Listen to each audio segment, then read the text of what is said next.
The grand assembly hall of the Mooncrest Pack was supposed to be a place of ancestral reverence, a sacred stone chamber where the winter solstice was celebrated with the burning of pine and the sharing of spiced honey wine. Instead, it became the moment Seren Vantrell's entire world shattered. She stood entirely alone in the center of the cavernous room, the polished granite floor freezing the soles of her thin leather boots. The heavy, oppressive heat of the roaring hearth fire pressed against her back, yet a deeper, far more terrifying cold had already settled into her bones. Hundreds of hostile eyes bored into her, their silent judgment pressing down like a physical weight on her slender shoulders.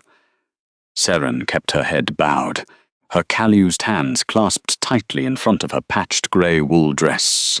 The fabric was coarse, a stark, humiliating contrast to the shimmering crimson silk draped elegantly over her older sister. Seren Vantrell stood on the raised dais, her sweet, practiced smile completely contradicting the malicious glint in her eyes. The older sibling clung securely to the arm of her high-status betrothed, parading her newly acquired wealth and security while simultaneously orchestrating her sister's absolute ruin. The air in the hall smelled sharply of roasted venison, melting wax, and the undeniable, metallic stench of pack betrayal.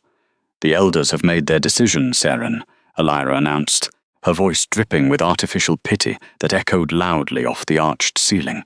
"You are an unshifted Omega. You have no beast, no true pack value, and our family can no longer carry the burden of your existence. Elder Rufus has generously offered to clear our debts in exchange for your hand. You should be weeping with gratitude." Seren slowly lifted her chin, her gaze shifting past the smug woman to the man standing at the edge of the dais. Rufus Sterling was a corrupt, aging council member whose velvet robes reeked of stale pipe smoke and rotting gardenias.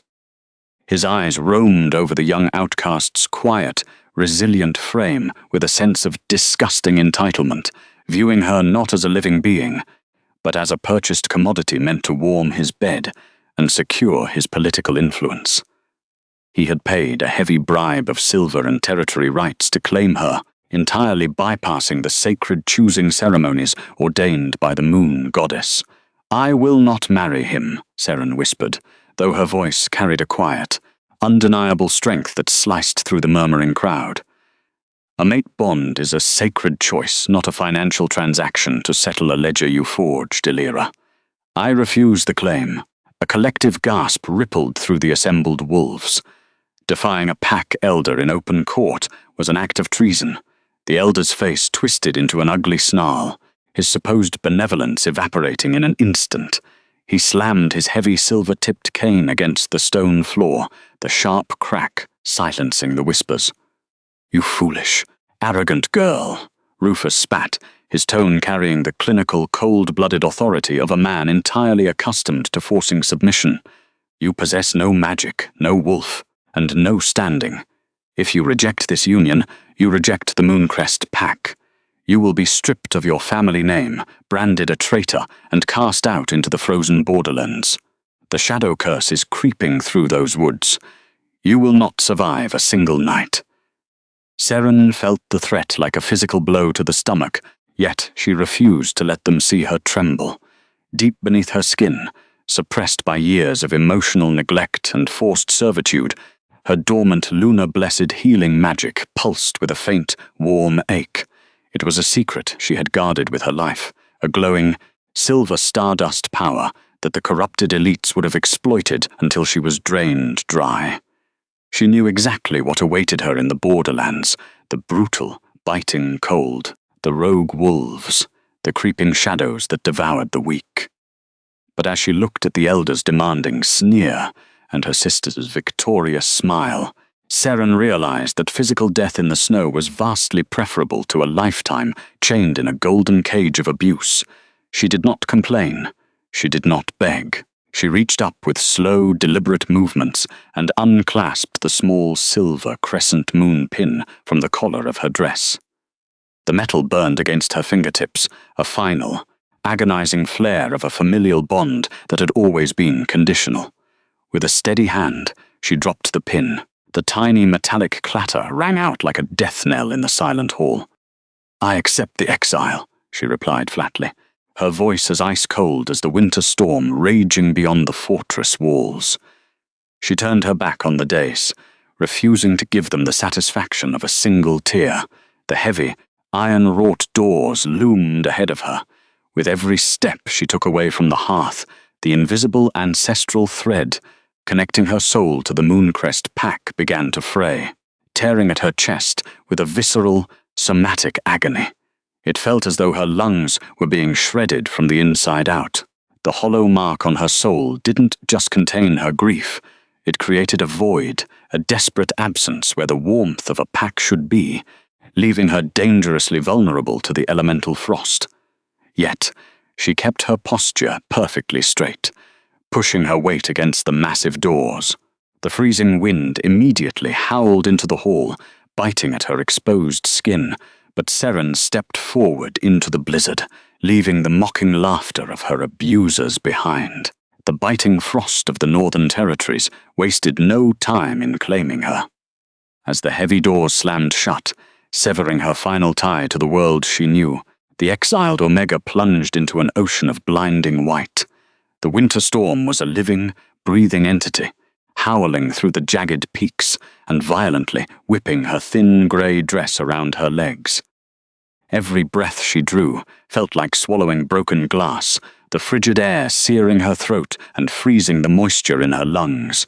She had no cloak, no provisions, and no destination. All she possessed was a stubborn, fierce refusal to surrender her dignity to those who saw her as nothing more than currency.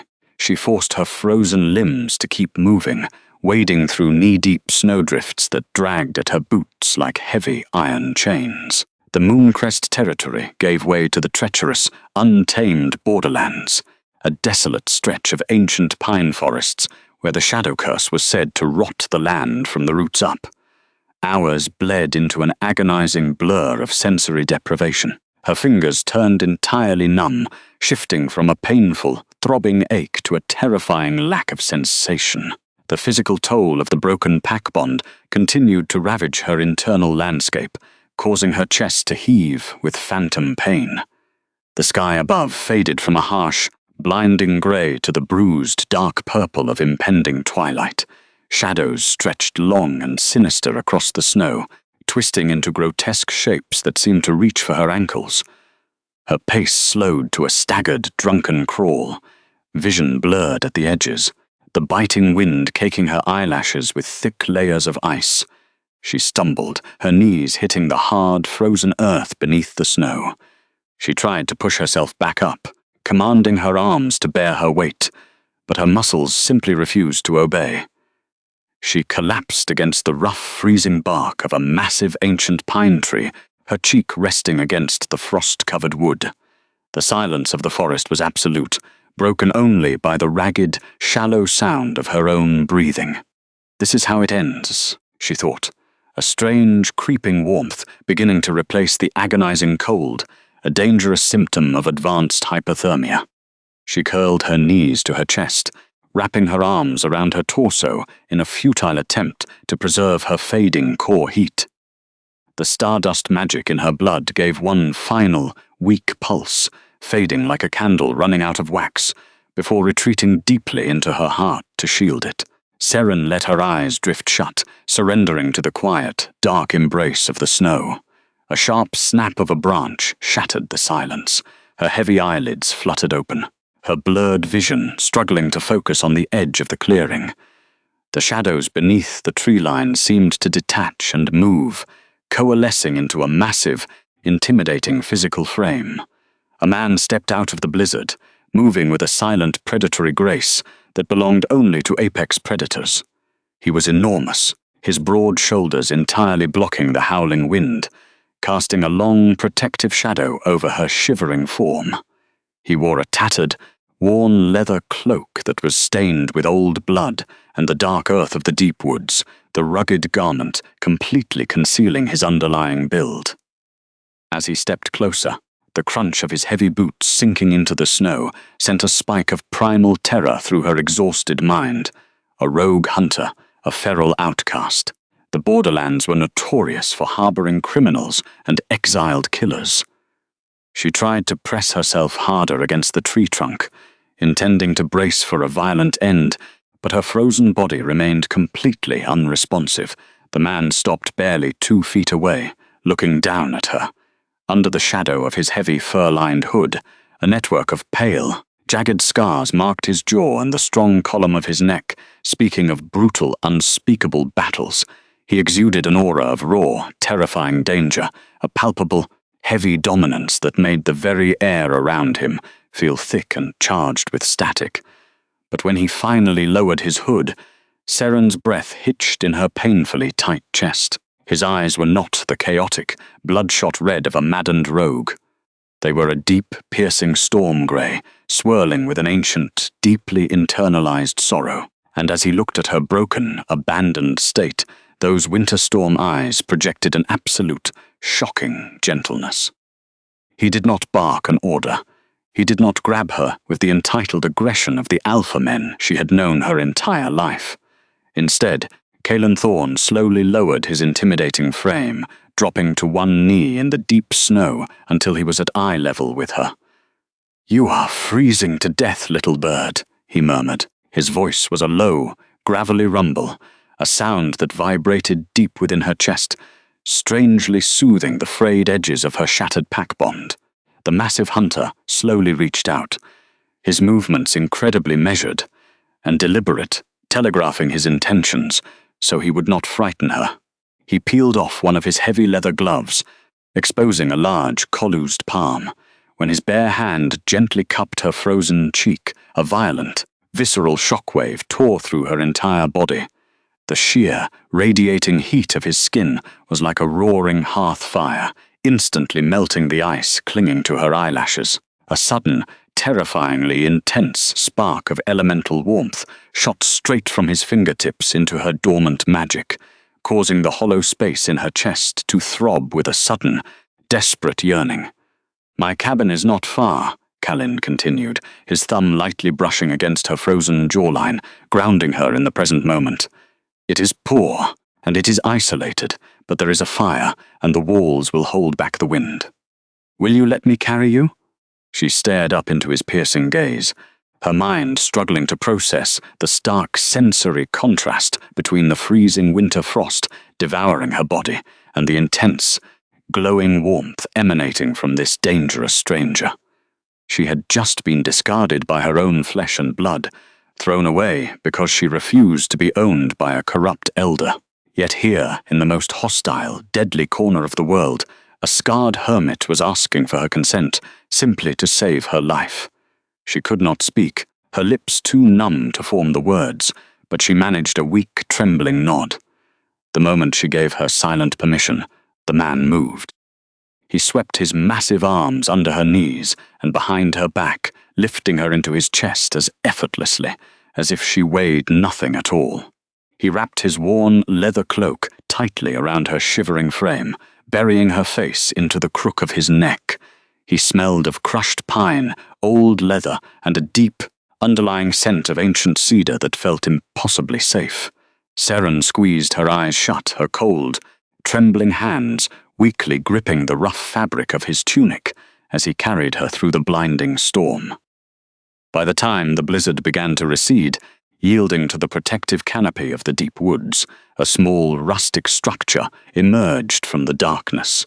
The cabin was decaying on the outside, its wooden logs weathered and scarred by countless brutal winters, crouching low against the earth like a creature hiding from the sky. The heavy oak door groaned as he kicked it open, stepping out of the lethal cold and into a small, enclosed sanctuary.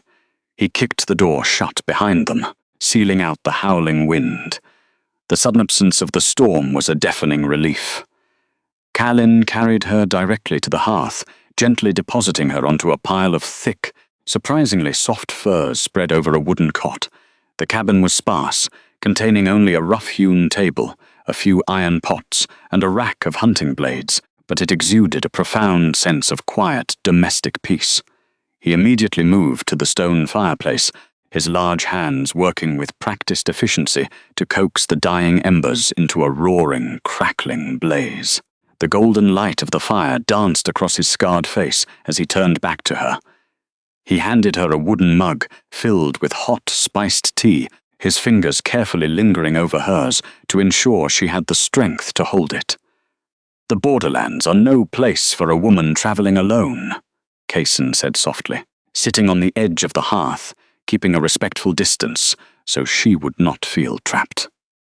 "The Mooncrest patrols often ride through these woods, hunting for sport. If they find an unshifted Omega out here, they will drag you back in chains." Seren wrapped her hands around the wooden mug, letting the heat seep into her aching joints. She took a slow sip, the warm liquid soothing her raw throat. She looked around the small, quiet space, realizing with absolute clarity that returning to the capital meant becoming a slave. Staying out in the woods alone meant death by the shadow curse.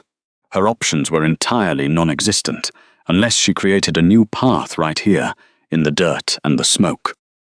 "They stripped my name," she finally whispered, her voice rasping in the quiet cabin. "I have no pack, I have no silver. I cannot offer you anything of value in return for your shelter." His steely irises darkened, a flash of something ancient and fiercely protective rising in his gaze before he carefully masked it behind a stoic expression. "I did not ask for silver. If the patrols find me here, they will kill you for harboring an exile," she pushed, her inherent honesty refusing to let him take on a burden he did not understand. "They require a legal claim, a blood tie or a mating bond, otherwise they will burn this cabin to the ground." Silence stretched between them, heavy and thick with unsaid words. The rugged hunter looked at her, truly looked at her, his gaze tracking the quiet resilience in her posture, the dignified way she held her head despite being dressed in rags and half frozen to death. He did not see a defective Omega, he saw a survivor. "Then we will give them a legal claim," Kalen stated, his voice completely devoid of hesitation. He leaned forward, resting his forearms on his knees. A hand fasting, a rustic marriage bound only by the elements, recognized by the old laws of the borderlands. "You will take my name. You will live under my roof. The patrols will have no legal right to touch the wife of a freeborn hunter." Her breath caught. A marriage. Not a transaction of wealth, not a forced submission to a corrupt elder, but a practical, quiet alliance of mutual survival forged in the heart of the freezing woods. She looked at his scarred hands, the sheer size and power of the man who could easily snap a wolf's neck, yet who poured her tea and asked for her consent. He was destitute, a poor man living in a rotting cabin on the edge of a cursed forest, entirely stripped of high society's graces. Elira would have laughed until her lungs bled at the mere sight of him. But as the roaring fire slowly began to thaw the ice in her veins, Seren realized that this quiet, dangerous man possessed something the entire Mooncrest court completely lacked. True, unyielding warmth. "Why would you do this for a stranger?" she asked, her voice trembling slightly, terrified of hoping for a sanctuary that might turn out to be another trap. Callan looked away, staring into the flickering flames, the shadows playing across the brutal scars on his neck. He hid the heavy obsidian secrets of his past behind a wall of deliberate silence. He could not tell her that the moment he saw her broken body lying in the snow, the severed ancient magic inside his own chest had violently roared back to life. He could not tell her that his soul recognized the quiet, hidden power humming beneath her skin. "Because the world is full of monsters who take," he murmured, turning his gaze back to her, his expression unbearably earnest. "And sometimes small things in a world of teeth need a safe place to rest. Will you accept my protection, Seren?" She looked into his eyes, seeing the complete absence of deception. She did not know his history. She did not know the violence his hands had wrought. But as the claiming warmth of the fire wrapped around her, filling the freezing void in her chest, she made the first true choice of her life. "Yes," she whispered, her hands tightening around the warm wooden mug. "I will marry you, Callan. 3 months had passed since the winter blizzard had nearly claimed her life. Yet within the decaying walls of the borderland cabin, time seemed to move at an entirely different rhythm. The world outside remained a frozen, hostile wasteland, a brutal expanse of howling winds and creeping shadows that devoured the weak. But inside the small, rustic structure, an absolute, unyielding warmth had taken root. Seren sat on the edge of the wooden cot, the heavy furs pulled comfortably around her waist, her head bowed in quiet concentration. A roaring fire crackled in the stone hearth, casting a dancing, molten golden light across the rough-hewn floorboards. The air was thick with the scent of burning pine, dried mountain herbs, and the lingering, ancient cedar aroma that always clung to her new husband. She held the tattered, blood-stained fabric of Callin's worn leather cloak across her lap, a bone needle gripped firmly in her collused fingers. The garment was heavy, far heavier than any standard hunter's gear, lined with a strange, dark fur that seemed to repel the bitter cold of the northern territories. She traced her thumb over a deep tear near the shoulder, her mind wandering as she meticulously stitched the thick leather back together. In the Mooncrest pack, she had been treated as a defective burden, an unshifted omega whose sole purpose was to endure the endless manual labor and sharp insults of her superiors. Her sister had draped herself in crimson silk, while Seren had been left to scrub the stone floors until her knuckles bled. Yet here, sitting in a dirt-floored cabin, with a man she barely knew, she felt a profound, somatic peace that she had never experienced in the sprawling, wealthy halls of her youth. The hollow void in her chest, the terrifying, agonizing emptiness left by her severed pack bond, had slowly begun to heal. It was not a magical, instantaneous cure, but a steady, quiet mending brought on by the absolute security of her environment. Callin did not demand her obedience. He did not order her to serve him, nor did he look at her with the disgust she was so accustomed to receiving. He simply existed as a massive, immovable pillar of safety in her shattered world. He chopped the wood, he hunted in the treacherous snow, and he always, without fail, ensured that she ate the largest portion of their meager rations before he took a single bite for himself. The heavy oak door groaned, the rusted iron hinges protesting as it was pushed open. A brief, biting gust of winter wind invaded the cabin, swirling a dusting of white snow across the floorboards before the door were quickly kicked shut. Seren looked up, her pulse giving a sudden, involuntary flutter. Callin stood in the entryway, his massive frame completely dominating the small space. His broad shoulders were dusted with fresh snow, and his dark, unruly hair clung to his forehead, damp from the elements. The jagged, pale scars that lined his strong jaw and the thick column of his neck looked stark against his cold, flushed skin, giving him the appearance of a brutal, feral beast returning to its den. But as his wintry stare found her sitting by the hearth, the predatory tension in his heavy muscles instantly evaporated. The sheer, overwhelming dominance that radiated from him, a heavy, static charge that made the very air in the cabin feel thick and compressed, softened into something incredibly gentle. He knocked the snow from his heavy leather boots, leaning his hunting axe against the stone wall before moving toward the fire. "You should not strain your eyes in this dim light, little bird," he murmured, his low, gravelly voice sending a physical vibration through the floorboards. Seren offered a small, quiet smile, letting the heavy cloak rest on her knees. "I wanted to finish mending the shoulder. The winter winds are growing sharper, and you are out there for hours. I cannot simply sit here and offer nothing to this home." Callin stopped in front of her, his massive shadow falling over her small frame. He did not reprimand her or dismiss her efforts.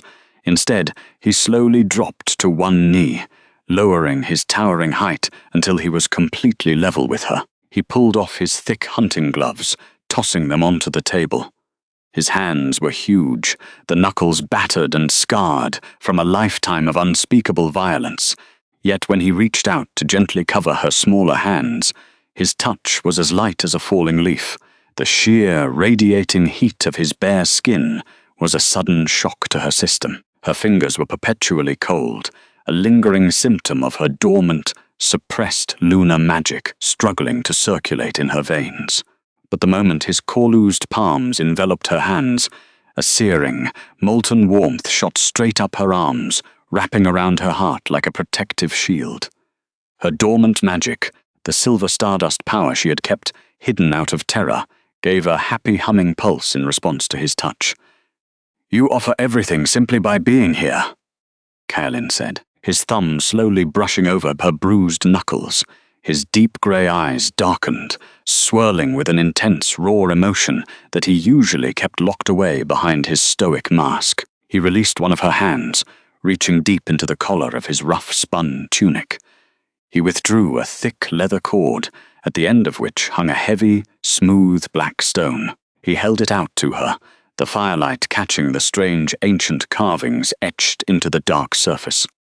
"It is an obsidian pendant," he explained, his voice dropping to a low, intimate register. "It belonged to my family, a very long time ago. It carries a warding heat. I want you to wear it." "I cannot take this," she whispered, her voice trembling as she tried to pull her hand back. "You are a good man, Kaelin, but I am broken. I am a defective Omega with a severed soul bond, entirely useless to a hunter who needs a strong mate to survive these woods. I am only a burden to you."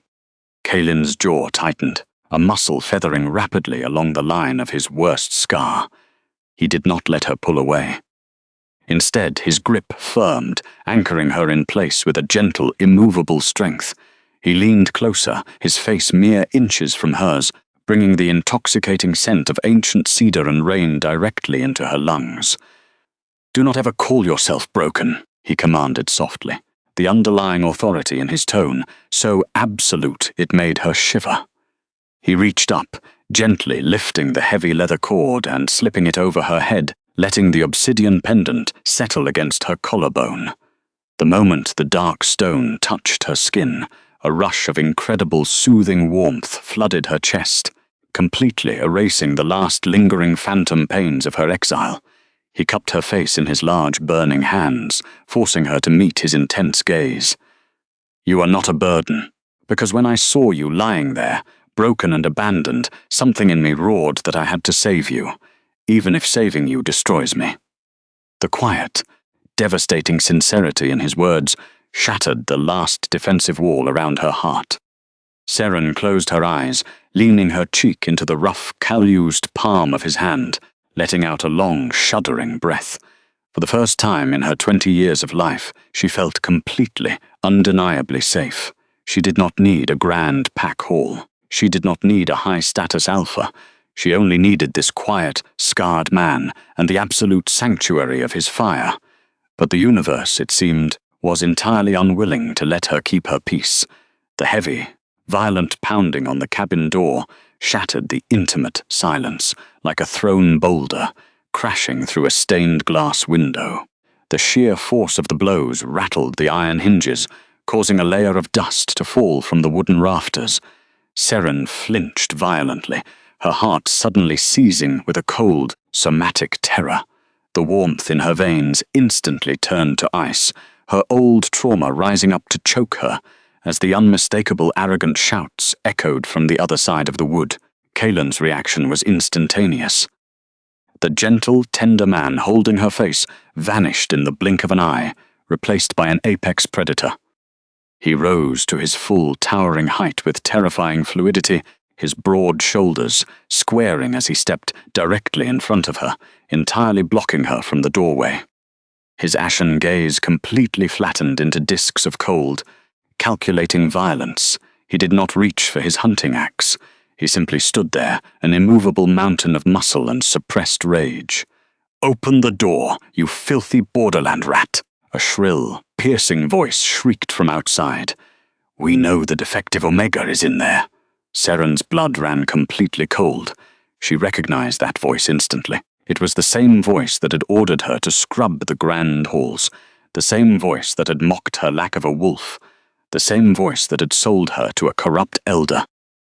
Illyra. Before Callan could even step toward the entrance, The rusted latch gave way under a brutal, forceful kick. The heavy oak door swung inward, slamming violently against the stone wall. The freezing winter wind immediately rushed into the sanctuary, but it was entirely overpowered by the sickening, cloying scent of artificial sweet gardenias and heavy rotting musk. Seren Vantrell stepped over the threshold, her boots sinking into the dirt floor. The older sister was wrapped in a lavish, floor-length coat of white winter fox fur, her perfectly styled hair completely untouched by the wind thanks to the heavy carriage waiting outside the tree line. She held a scented lace handkerchief to her nose, her eyes sweeping over the sparse, rustic cabin with an expression of absolute theatrical disgust. Behind her, ducking his head to clear the low door frame, came Garrick Frost. The alpha of the Mooncrest pack wore expensive dark velvet travelling cloaks, adorned with the silver crest of his lineage. He stepped into the small room with a posture of supreme, unearned arrogance, puffing out his chest as if his mere presence should force the occupants to their knees. He looked at the peeling wooden walls, the simple iron pots, and finally his gaze settled on the massive, scarred hunter standing silently in the center of the room. My. Elira sneered, her voice dripping with venomous amusement as she spotted Seren cowering slightly behind the giant man. We heard rumors that our little defective sister had survived the blizzard by throwing herself at the feet of a common hermit. But looking at this absolute hovel, I almost wish you had simply frozen to death. It would have been less embarrassing for our family legacy. Seren forced herself to stand up, her legs trembling slightly as the oppressive, dominant aura of the Mooncrest Alpha pushed against her senses. The old conditioning, the years of systemic abuse, screamed at her to lower her head and bare her neck in submission. But as she took a shaky breath, she felt the heavy warmth of the obsidian pendant resting against her collarbone, a quiet, steadying weight that anchored her to the present. She did not lower her eyes. "Why are you here, Elira?" Seren asked, her voice surprisingly steady, though it lacked the booming volume of her abusers. "I accepted the exile. I left the territory. I am no longer part of your pack." Garrick let out a harsh, barking laugh, stepping further into the room and entirely ignoring the massive hunter standing mere feet away. "You do not get to simply walk away from a ledger, Omega," he growled, the heavy musk of his scent flaring aggressively to fill the small space. "Elder Rufus paid a high price for your claiming rights. Since you so arrogantly rejected his generous offer, the debt falls entirely on your shoulders." The Alpha reached into his velvet cloak and withdrew a tightly bound roll of parchment. He unrolled the tax ledger scuolo with a sharp snap of his wrist, holding it up like a weapon. "The Mooncrest pack demands immediate compensation for the resources wasted on your upbringing. 300 silver coins, payable immediately. If this debt is not settled today, you will be dragged back to the capital in iron chains, and placed in the labor camps until your hands bleed enough to pay it off." Seren stared at the parchment, her mind spinning wildly. 300 silver coins was a king's ransom. It was a fortune that a borderland hunter would not see in 10 lifetimes of trapping and trading. It was a completely fabricated, impossible demand designed specifically to force her back into slavery. The cruelty of it, the absolute lack of any familial mercy, felt like a physical knife twisting in her gut. She looked at her sister, seeing the sheer, malicious joy dancing in Elira's eyes as she watched the trap snap shut. "You married a beggar to escape us, Seren?" Elira mocked, taking a delicate step forward, her nose wrinkling as she looked Callin up and down. Look at him, a scarred, nameless dirt-scratcher wearing blood-stained rags. Did you really think marrying a poor man would offer you any legal protection? The laws of the borderlands do not apply to those who owe a debt to an alpha. Seren felt a spike of desperate panic. She reached out, her fingers curling tightly into the rough fabric of Callin's tunic at his back. She had brought this danger to his doorstep. She had dragged this quiet, good man into the crosshairs of a corrupt, powerful pack. If Garrick decided to assert his dominance, he would order his waiting soldiers to execute the hermit for harboring a fugitive. "Please," Seren whispered, stepping out slightly from behind Callan's broad back, keeping her voice low. "We have nothing of value. Leave him out of this. He is just a hunter." Callan did not step aside. He did not bow his head, nor did he puff out his chest in a display of frantic, insecure dominance like the alpha standing before him. Instead, the massive man took one slow, deliberate step backward, closing the small distance between him and his trembling wife. He reached back, his large, incredibly warm hand settling firmly and protectively on her hip. The physical contact was an absolute anchor, a heavy, burning weight that completely shattered the ice of her sister's cruelty. The claiming gesture was quiet, yet it radiated an undeniable, terrifying possessiveness. Garrick Frost noticed the movement.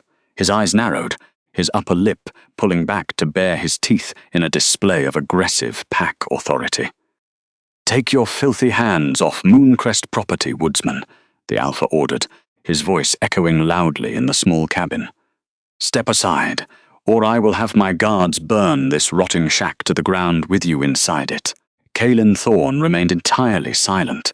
He did not shout back. He did not draw a weapon. He simply stared down at the arrogant alpha with an expression of absolute, chilling boredom. But beneath that stoic mask, the atmosphere in the room began to undergo a violent, unseen shift. The temperature in the cabin began to plummet, while simultaneously, a heavy, suffocating pressure began to bear down on the intruders. It was not the chaotic, noisy dominance of a pack alpha. It was the crushing, oceanic weight of an apex sovereign, an ancient, elemental power that made the wooden floorboards groan in protest. Elira's smug smile faltered, her hand dropping slightly from her face, as she suddenly found it difficult to draw breath. Garrick shifted on his feet, an instinctual, primal spike of unease, prickling the back of his neck as he looked into the hunter's eyes. For a brief, terrifying fraction of a second, the deep storm grey of Callan's irises flickered, bleeding into a blinding, molten gold. The colour of true, unquestionable royalty. "You are standing on my floor," Callan finally spoke. His voice was not a shout. It was a low, devastatingly calm whisper that seemed to vibrate directly inside their skulls, carrying the quiet, lethal promise of a blade being drawn in the dark. "And you are speaking to my wife. I strongly suggest you lower your tone before I remove your ability to speak entirely." The silence that followed Callan's devastatingly calm whisper was absolute. It was not the quiet of a peaceful winter night, but the deafening, static-charged stillness that always preceded a catastrophic avalanche. Garrick Frost stared at the scarred hunter, his mind struggling to process the blatant, unthinkable disrespect. He was a pack alpha. He was a man deeply accustomed to immediate, trembling obedience from Omegas and groveling submission from lesser wolves. To be openly threatened in front of an audience by a nameless borderland hermit, wearing a tattered, blood-stained tunic, was an insult that demanded immediate, violent retribution. Garrick's face flushed a mottled, furious red, the thick veins in his neck bulging against his expensive velvet collar. The heavy, rotting musk of his scent spiked exponentially, creating a toxic cloud of artificial dominance meant to force the occupants of the room into agonizing compliance. He bared his teeth, completely dropping any pretense of civilized negotiation. The arrogant pack leader did not see a sovereign standing before him. He only saw a filthy obstacle standing between him and his property. "You dare threaten me in my own extended territory, you filthy dirt-scratcher," Garrick snarled, spit flying from his lips as his hands curled into heavy fists. "I am the alpha of the Mooncrest pack. I will tear your throat out and feed your remains to the crows." The alpha lunged forward, closing the small distance between them with terrifying lupine speed. He raised a heavily ringed fist aimed directly at Callan's jaw, fully intending to shatter the hunter's skull and drag the Omega out by her hair into the freezing snow. Caelan Thorne did not flinch. He did not step back. He did not even bother to adopt a defensive fighting stance or raise his hands to block the incoming strike. Instead, the massive man merely shifted his weight a fraction of an inch, and a low, ground-shaking growl ripped from his broad chest. The sound did not belong to a mere man. It did not even belong to a standard feral wolf. It was a primal, earth-shattering vibration that seemed to originate from the deepest, most ancient core of the world. The sheer kinetic force of the growl physically rattled the heavy iron pots hanging over the stone hearth, causing them to clatter violently against one another. The wooden floorboards groaned and trembled beneath their boots, while the glass in the single small window cracked right down the middle with a sharp, echoing snap. The roaring fire in the hearth flared wildly, the flames shifting from a warm orange to a blinding, scorching white as the elemental environment immediately responded to its true master. For that split second, the deep storm grey of Kalin's eyes ignited into a blinding, molten gold. It was a terrifying solar flare of pure, unadulterated sovereign power. Garrick's fist stopped dead in the empty air, suspended mere inches from Kalin's stoic face. The Mooncrest Alpha did not stop voluntarily. His entire skeletal structure locked up, instantly paralyzed by an evolutionary wave of terror that completely bypassed his rational thought and struck directly at his inner beast. The oppressive, rotting musk of his aura was entirely obliterated, swallowed whole by the crushing, oceanic weight of the hunter's supreme dominance. The air in the cabin grew instantly freezing, carrying the sharp, lethal scent of rain-slicked granite and ancient cedar. It was a spiritual, devastating blow. The suffocating, invisible pressure forced the air from Garrick's lungs and drove him straight down. His knees buckled uncontrollably under the sheer magnitude of the sovereign power bearing down upon him. He crashed onto the hard dirt floor, the heavy thud of his impact echoing sharply in the small, trembling room. Kalin gazed down at the kneeling, trembling Alpha at his feet. His hands clawed weakly at his own throat, his eyes wide, bloodshot, and completely, utterly terrified as he stared up at the towering figure of the scarred hermit.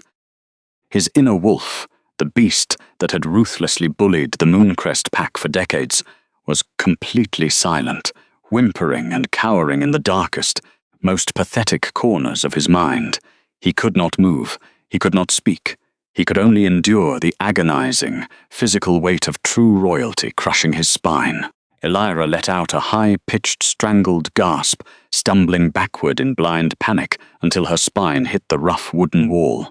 The lavish, white fox fur coat slipped from her trembling shoulders, pooling uselessly around her expensive boots in the dirt.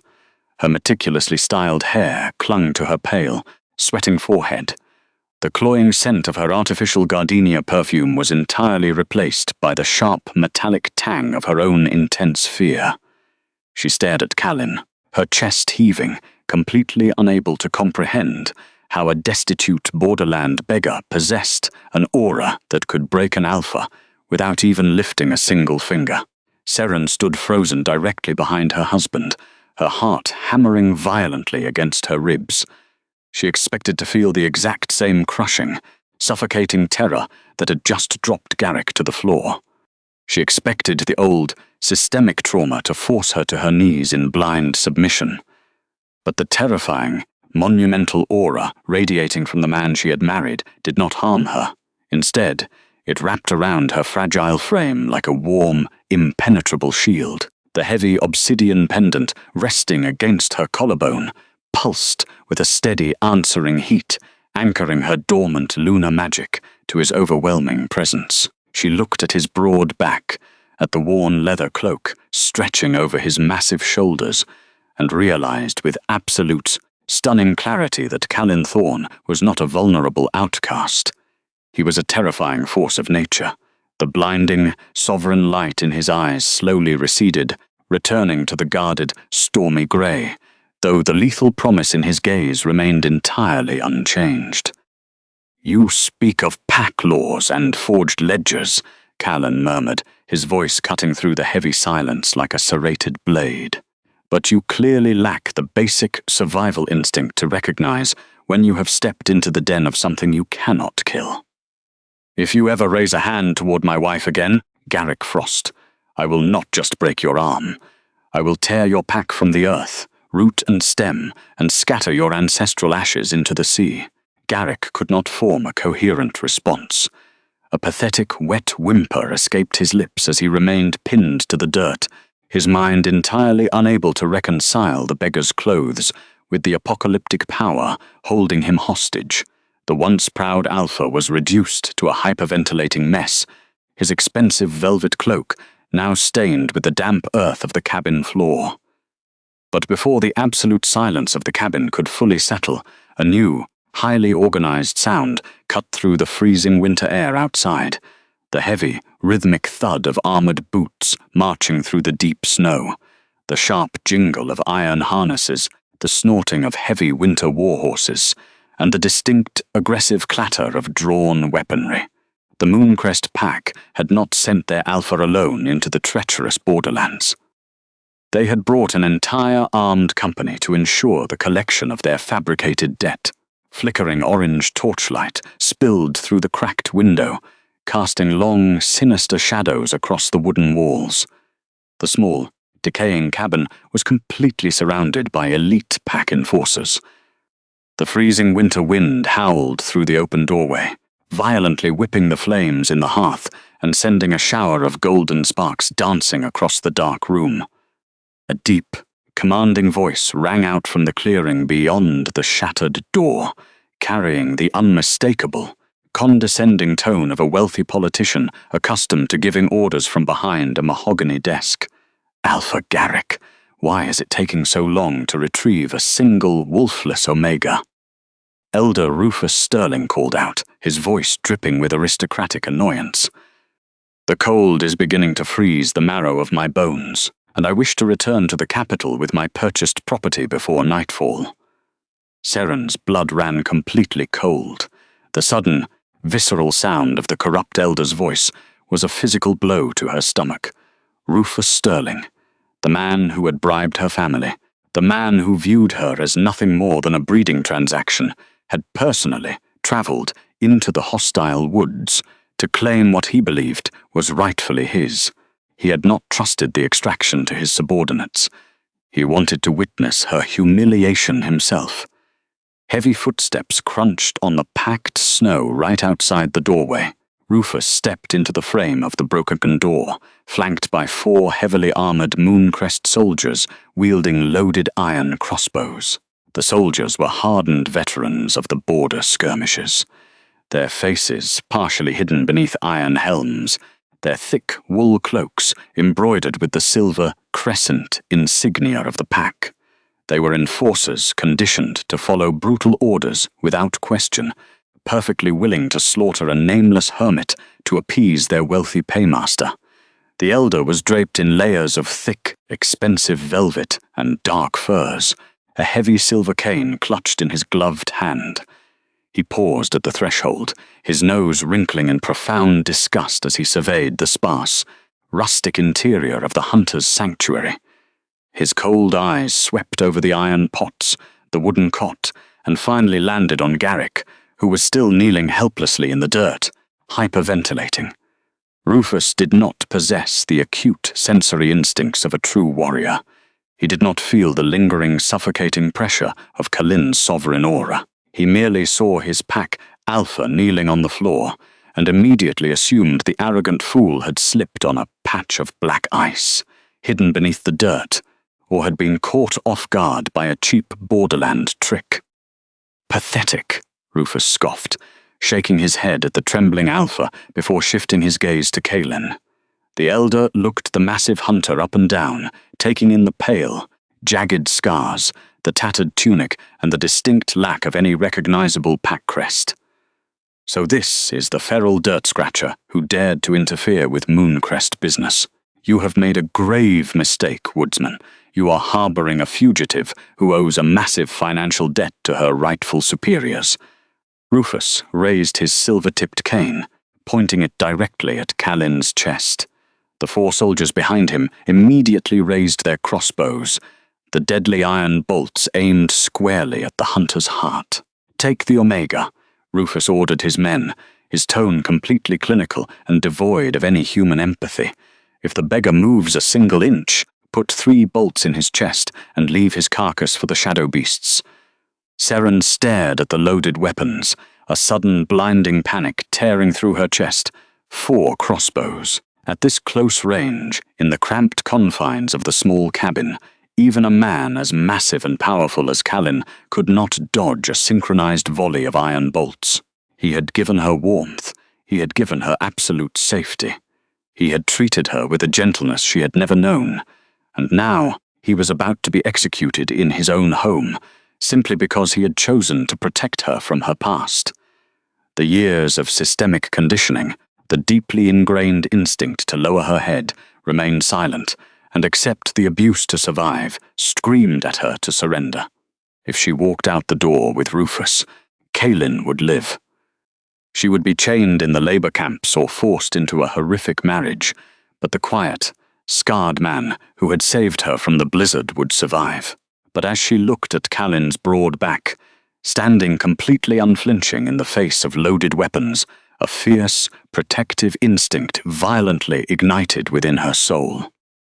The stardust magic she had suppressed for so long flared with a brilliant, burning heat, flowing through her veins and erasing every ounce of her fear. She was not a defective Omega.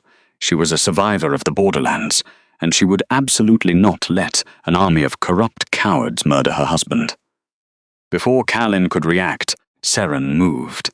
She stepped out from the safe, protective shadow of his broad shoulders, placing her small frame directly in front of him. She stood between the towering hunter and the aimed crossbows, holding her head high. Her patched grey wool dress offered 0 physical protection against the iron bolts, but her posture was forged from pure, unbreakable steel. She raised her chin, her eyes locking onto the corrupt elder with a dignified, unyielding resolve that made the frontline soldiers hesitate in their stance. "Step aside, Seren," Calin murmured, his voice tight with immediate concern as his large hand gently caught her elbow, attempting to pull her back behind him. He did not fear the weapons, but the thought of a stray bolt striking her was intolerable. "No," she replied softly, gently but firmly pulling her arm from his grasp. She did not look back at him. She kept her gaze fixed squarely on the men crowding the doorway. "I brought this danger to your hearth, Calin. I will not hide behind you while they threaten your life in your own home." Rufus let out a harsh, barking laugh, genuinely amused by the display of defiance. "Look at this touching, pathetic loyalty, the wolfless maid defending her ruined hermit. It is almost poetic in a disgusting sort of way. Move out of the line of fire, girl, or you will catch a bolt meant for him. You belong to me. Your sister signed the ledger herself."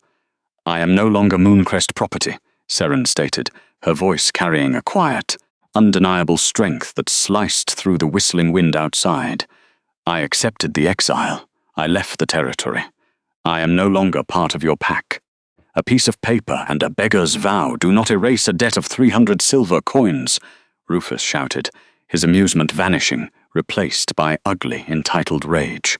He slammed his cane against the doorframe. "You are a defective burden who ate our food and slept under our roof. You will pay for what you owe, even if you have to scrub the capital floors until your bones grind to dust." The elder sneered, his eyes sweeping over the decaying logs of the cabin walls, the simple iron pots, and finally resting on Calin. "And this is the magnificent savior you chose over a seat at the High Council? A scarred vagrant living in a rotting shack? A man who cannot even afford to put a proper cloak on your back? You threw away a life of luxury to sleep in the dirt with a nameless beast." Seren did not flinch at the insults. She did not lower her eyes in shame. The absolute, unshakable certainty of her choice settled into her bones, warming her from the inside out. "He is worth 10,000 of you," Seren said, her voice perfectly steady, ringing with an absolute, ringing truth that made Elira flinch in the corner. "He gave me a fire when you left me to freeze.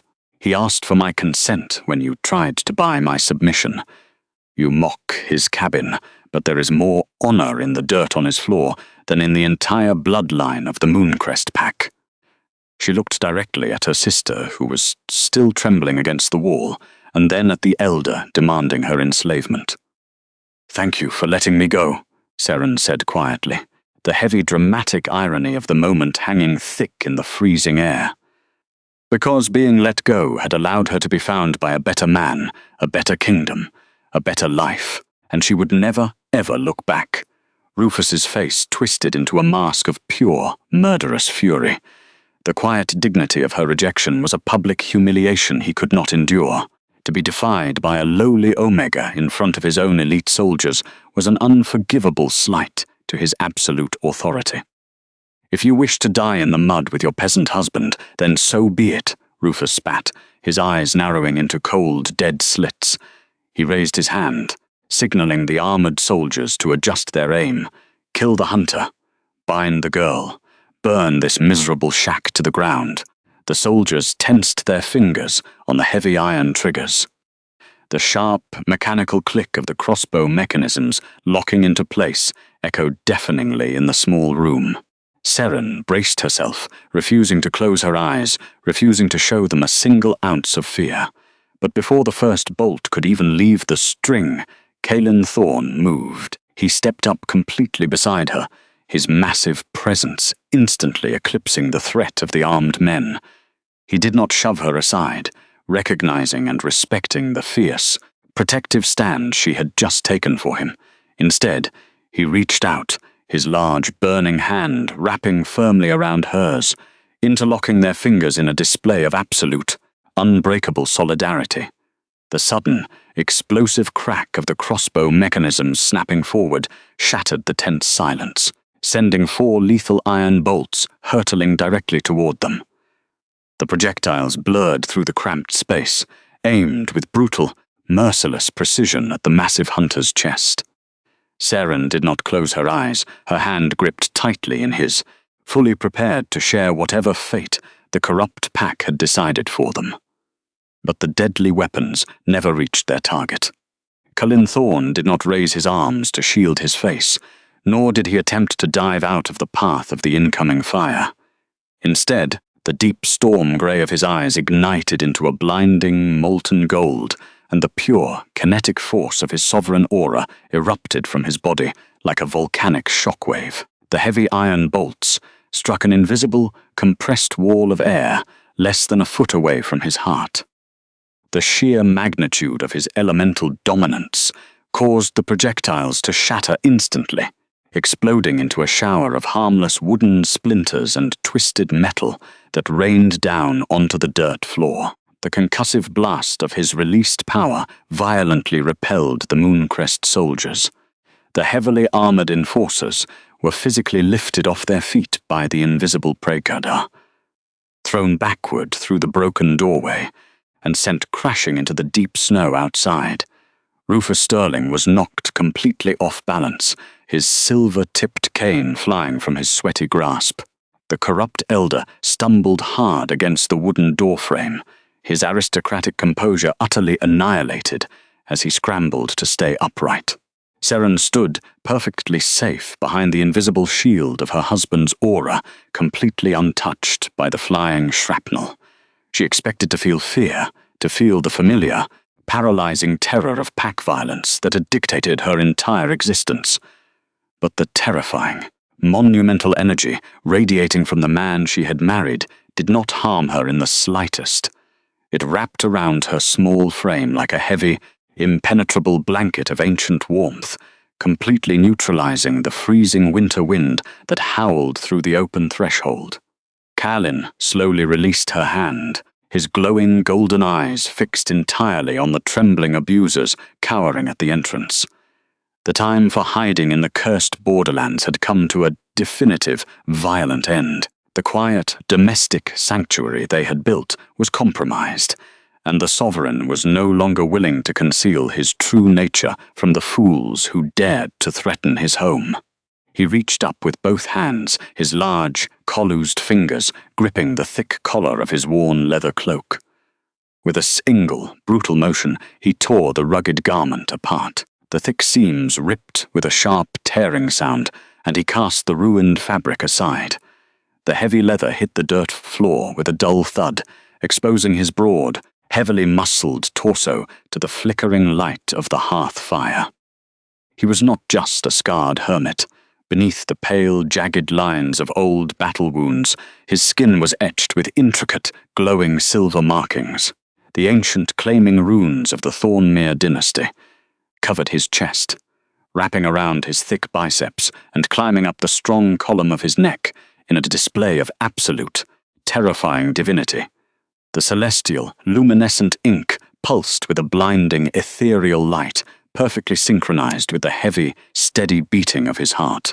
The markings radiated an oceanic weight, a pure, unadulterated royal magic that commanded the very elements of the earth to bow. Seren stared at the glowing silver crest emblazoned directly over his heart, her breath catching painfully in her throat.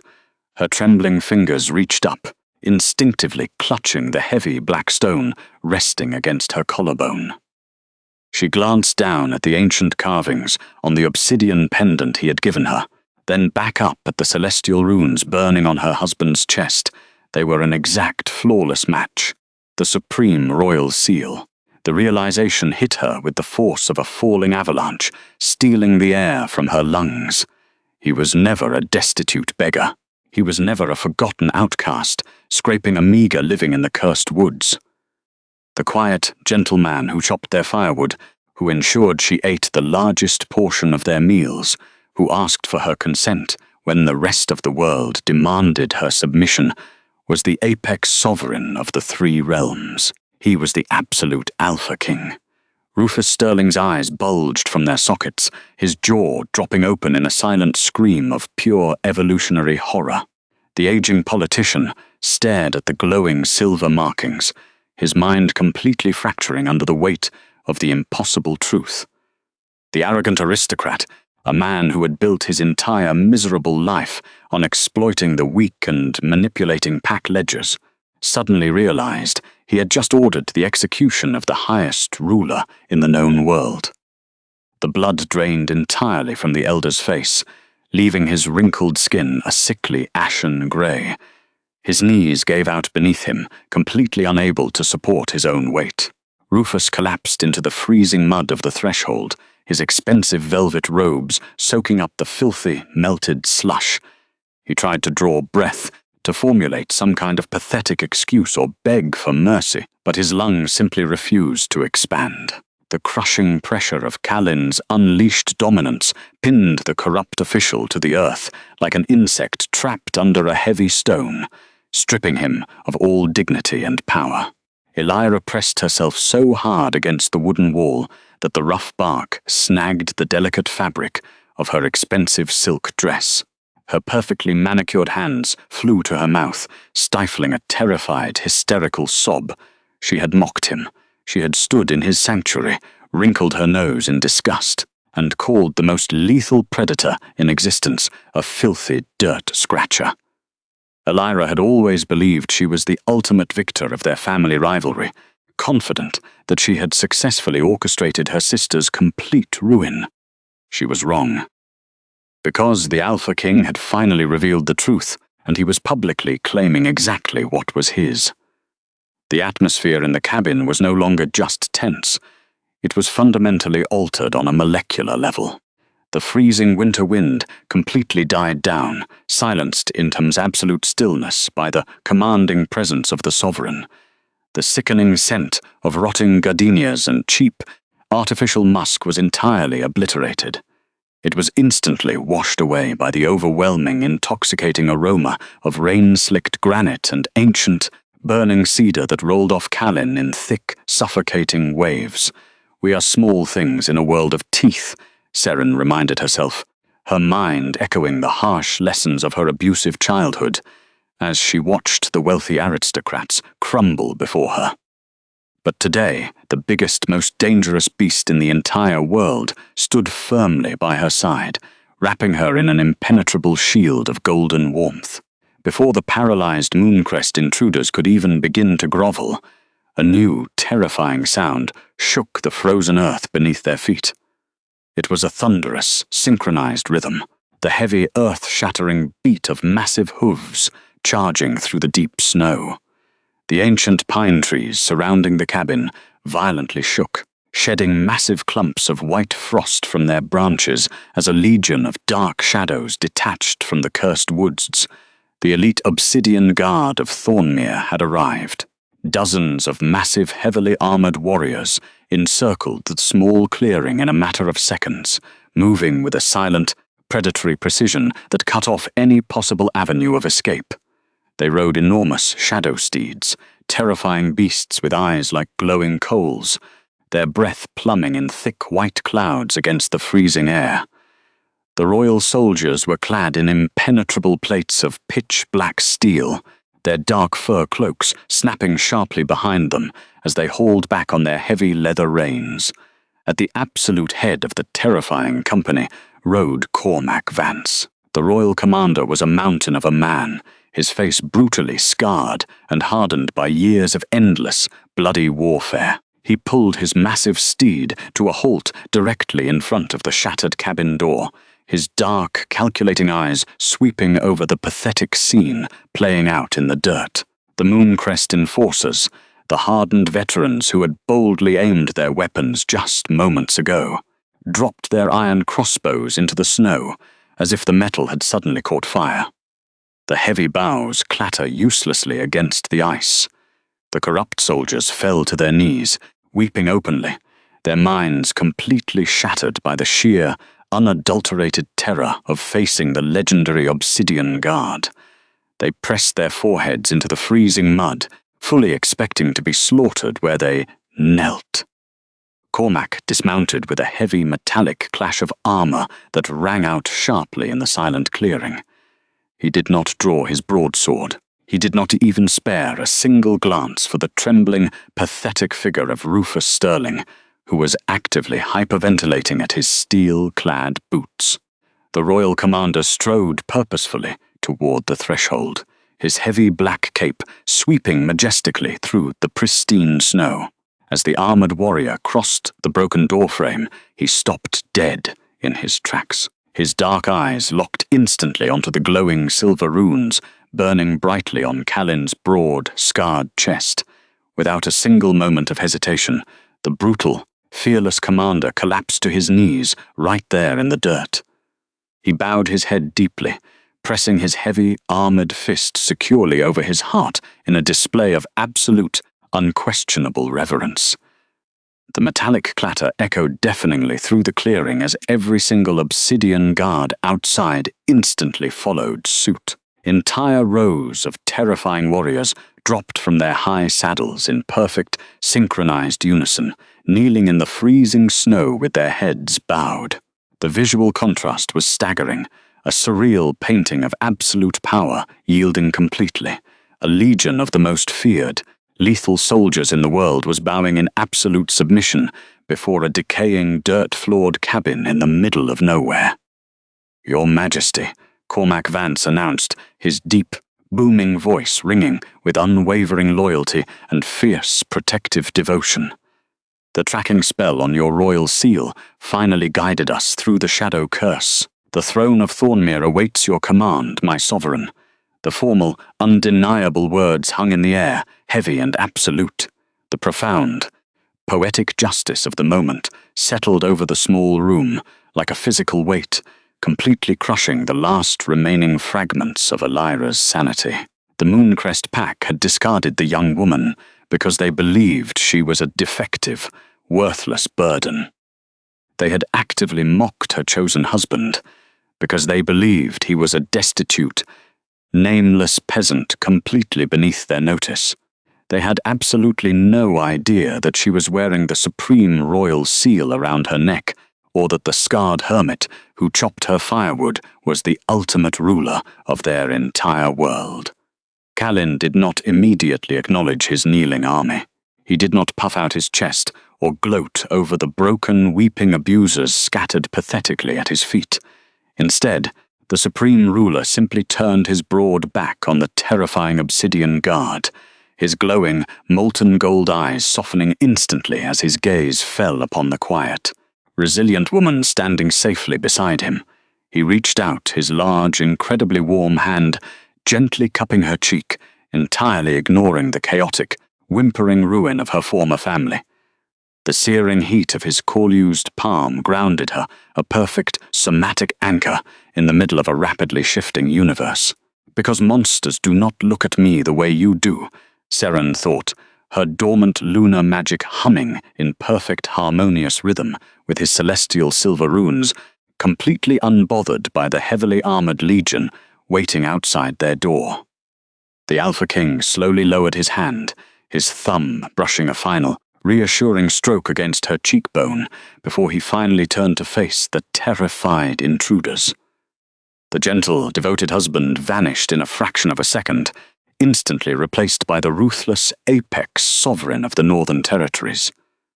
Callan stepped over the broken wooden threshold, his heavy boots crunching onto the frozen mud. The glowing silver runes on his broad chest continued to pulse with that blinding, ethereal light, casting long, sharp shadows across the snow-covered clearing. Rufus Sterling was practically hyperventilating in the icy slush. The corrupt elder, a man who had spent his entire pathetic life orchestrating the ruin of vulnerable Omegas, was now reduced to a weeping, hyperventilating mess. He crawled forward on his hands and knees, the freezing borderland mud entirely ruining his expensive velvet robes. The sheer, crushing pressure of the sovereign's aura pinned him down, making every desperate gasp for air sound like a dying wheeze. "Your Majesty," Rufus gasped, his voice cracking into a high-pitched, frantic whine. "Mercy, I beg of you, mercy, we did not know. If we had known you were the Alpha King, we never would have pursued the debt. It was a misunderstanding, a simple ledger error." "You would not have what?"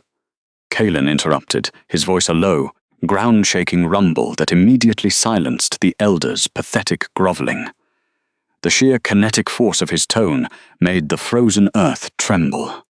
"You would not have hunted a defenseless woman into the freezing borderlands. You would not have forged a tax ledger score to force an innocent girl into a life of brutal slavery. You did not know I was the king, Rufus, but you knew exactly who she was.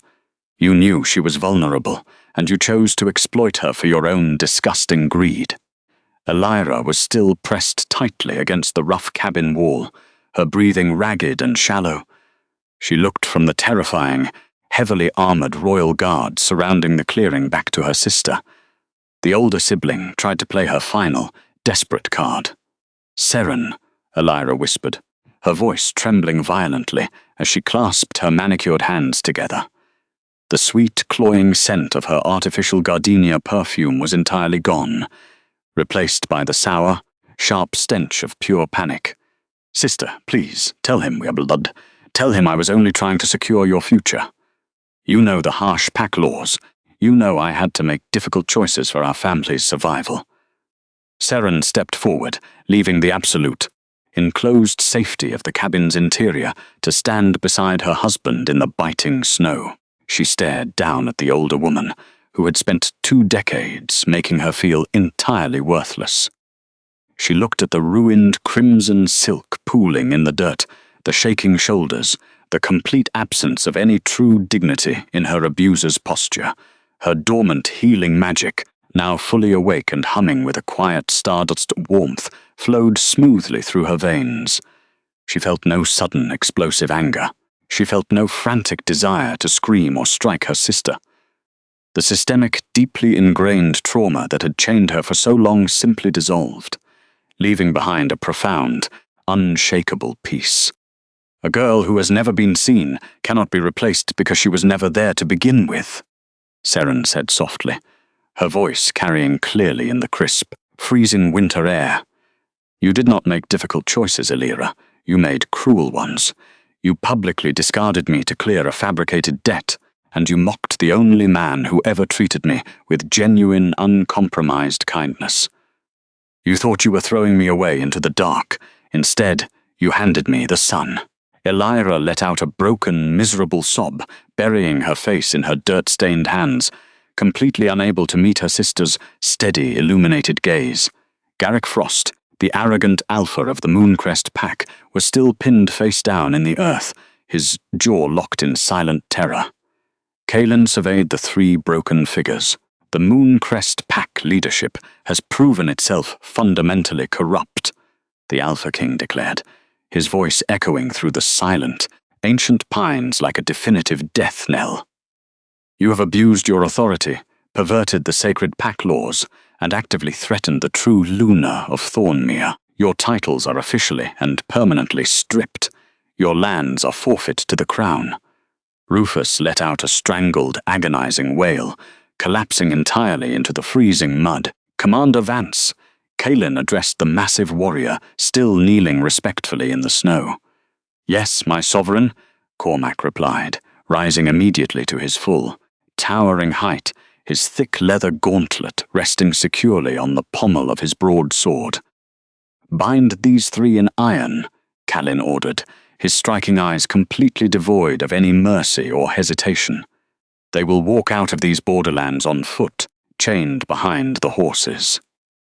When we reach the capital keep, they will be permanently banished to the dead wastes of the southern territories. They will never set foot in any pack lands ever again. The Obsidian Guards moved with terrifying, synchronized efficiency. Heavy iron chains rattled sharply in the cold air as the elite soldiers hauled the weeping aristocrats to their feet, binding their wrists with ruthless precision. The Mooncrest enforcers, who had accompanied the Elder, were systematically stripped of their weapons and pack insignia, forced to march in absolute disgrace. Elira's manicured hands bled as the coarse iron bit into her wrists. She stumbled behind the massive shadow steeds, her ruined crimson silk dragging through the icy slush. She wept for the high society status she had lost, completely ignored by the royal guards, who treated her with the exact cold indifference she had once shown her sister. Garrick Frost, once a proud and tyrannical alpha, now kept his head bowed, unable to meet the furious gazes of the borderland citizens who watched the procession pass. Kaelin turned his broad back on the miserable scene, his attention returning entirely to Seren. The lethal, untouchable sovereign disappeared, and the gentle, devoted husband returned.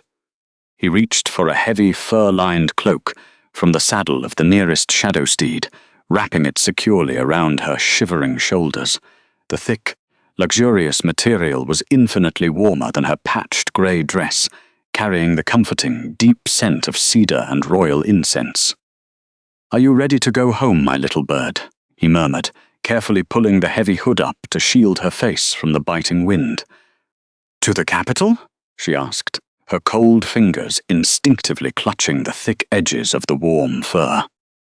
"To wherever you are," he replied simply, lifting her effortlessly by her waist into the high saddle of the led horse before mounting securely behind her.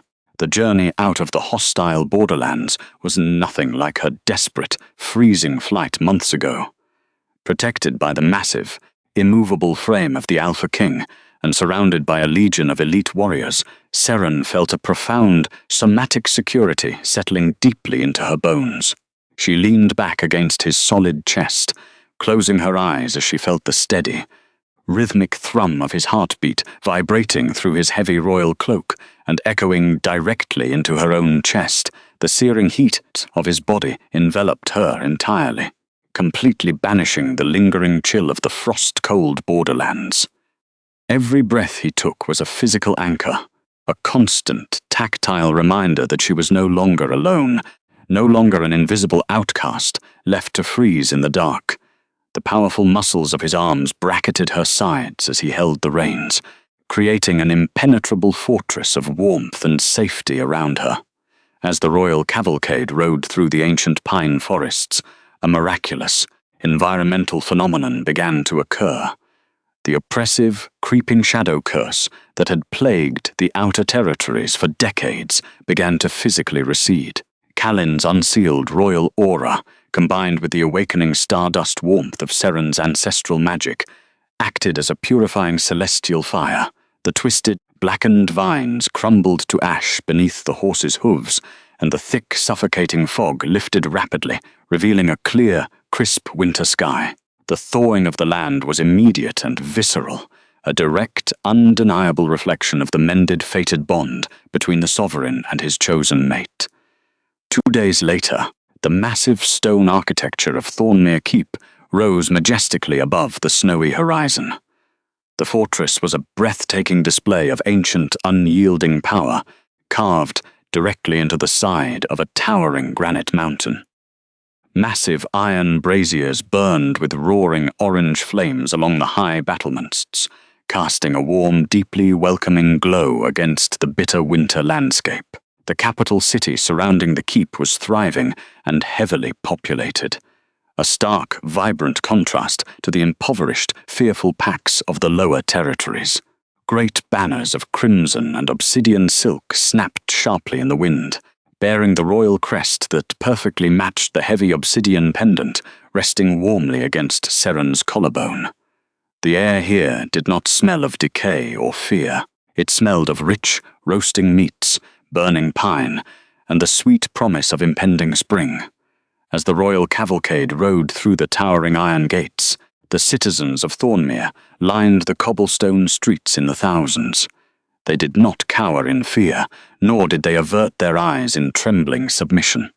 They cheered, their joyful voices echoing loudly off the ancient stone walls, welcoming their king back from his long, self-imposed exile. And when the massive crowd saw the quiet, resilient woman riding securely in front of him, wrapped in his royal cloak and bearing the glowing obsidian pendant, they immediately bowed their heads in deep, genuine reverence. Seren had spent her entire life trying to shrink herself, trying to remain completely invisible, to avoid the cruel mockery and physical punishments of her superiors. Now, thousands of elite wolves were actively celebrating her presence. The sheer, overwhelming validation made her chest ache with a beautiful, soaring warmth. Kaelin held her tightly against his broad chest, his chin resting gently on the top of her hood as they rode through the cheering throngs. They entered the grand courtyard of the keep. The massive oak doors of the royal palace swung open, revealing an interior that radiated absolute luxury and impregnable safety. Thick, woven tapestries lined the high granite walls, and enormous stone hearths blazed with comforting, crackling fires. Seren was immediately ushered into the royal chambers by a team of gentle, respectful handmaidens who spoke in soft, soothing tones, a stark, healing contrast to the sharp, demeaning barks of her sister's servants. The gentle handmaidens worked with quiet, reverent efficiency. They guided her into a massive, sunken bathing chamber, carved from white marble, where the water was perfectly heated and steeped with crushed lavender and soothing chamomile. As the warm water washed away the frozen mud and the bitter exhaustion of the borderlands, Seren felt the last lingering threads of her past life completely dissolve. They combed fragrant oils into her silver hair and massaged the lingering tension from her tired muscles. For the first time in her entire life, nobody demanded anything from her. Nobody barked cruel orders or expected her to shrink into the shadows. The sheer, uncompromised luxury of the royal chambers was overwhelming, but the true sanctuary was the absolute certainty that Callan would let the world burn before he allowed anyone to harm her again. The hollow, aching void in her chest, the space that had bled for so long, was finally full. That evening, the grand choosing ceremony was held in the central courtyard of the keep, under the vast, open expanse of a thawing twilight sky. The bitter frost had finally broken entirely, giving way to a gentle, crisp breeze that carried the sweet scent of melting snow and blooming winter roses. Seren stood at the base of the massive, ancient moonstone altar. She was no longer dressed in patched, coarse grey wool. The royal seamstresses had adorned her in a breathtaking gown of midnight blue silk, meticulously embroidered with delicate silver threads that mirrored the stardust glow of her awakened magic. A heavy, white winter fox fur draped elegantly over her slender shoulders, but it was not worn as a symbol of vain, arrogant wealth. It was a mantle of true, sovereign protection. Around her neck, the obsidian pendant rested as a profound symbol of the hermit hunter who had saved her, and the king who had claimed her. Callan stood waiting for her at the top of the stone steps. He had traded his tattered, blood-stained, worn leather cloak for the formal, heavily armored regalia of the Alpha King. Plates of polished obsidian steel gleamed sharply in the moonlight, and a heavy cape of deep crimson velvet spilled from his broad shoulders. But, as she slowly ascended the stairs, his storm-grey eyes held only the quiet, earnest devotion of the scarred hermit she had married in the dirt-floored cabin. The entire court of Thornmere, tens of thousands of elite wolves, stood in absolute, breathless silence. Cormac Vance, standing proudly as the ceremonial witness, struck his heavy iron gauntlet against his chest plate. The sharp, metallic ringing sound echoed across the stone courtyard, signaling the commencement of the ancient sacred rite. Callan reached out, his massive, calloused hands gently taking hers. The exact moment their bare skin touched, the absolute, undeniable reality of their fated mate bond flared to life for the entire realm to witness. The celestial silver runes on Caelin's chest glowed intensely through the intricate gaps in his dark armor, radiating a blinding, molten gold light that completely pushed back the evening shadows. In perfect, harmonious response, Seren's long-suppressed ancestral magic finally broke completely free. A brilliant, ethereal aura of silver stardust erupted from her skin, swirling around them in a breathtaking display of cosmic synergy. The golden solar fire and the silver stardust intertwined, spiraling upward into the night sky and completely illuminating the courtyard with an ancient divine warmth. The massive crowd let out a collective gasp of pure, reverent awe. The air crackled with raw elemental energy. The 10,000 wolves gathered in the courtyard fell to their knees as the blinding, molten gold light and the silver stardust intertwined. The phenomenon painted the heavy granite walls of Thornmere Keep with a celestial radiance that had not been seen for centuries. They were not just witnessing the political claiming of a Luna. They were watching the literal rebirth of a legend. The oppressive shadow curse that had choked the kingdom was officially and completely broken. Before the ancestors and the moon, Callan declared, his deep, resonant voice echoing flawlessly across the massive courtyard, carrying absolutely no aggression, only absolute, unwavering truth. I, Callan Thorn, Alpha King of Thornmere, claim Seren as my one true mate, my equal and my supreme Luna. Her word is my word, her enemies are my enemies, and her heart is the only throne I will ever serve. He did not demand her submission. He did not ask her to bow her head. Instead, the most terrifying, lethal apex predator in the known world slowly dropped to one knee before the entire assembly, bowing his head in front of the quiet woman he loved. Seren looked down at the incredibly powerful man kneeling completely at her feet. The lingering phantom pain of her past, the agonizing memory of being publicly rejected and mocked at a different altar, was entirely incinerated by the absolute, public devotion of her king. She reached out, gently placing her small glowing hand over the silver-claiming marks burning on his chest.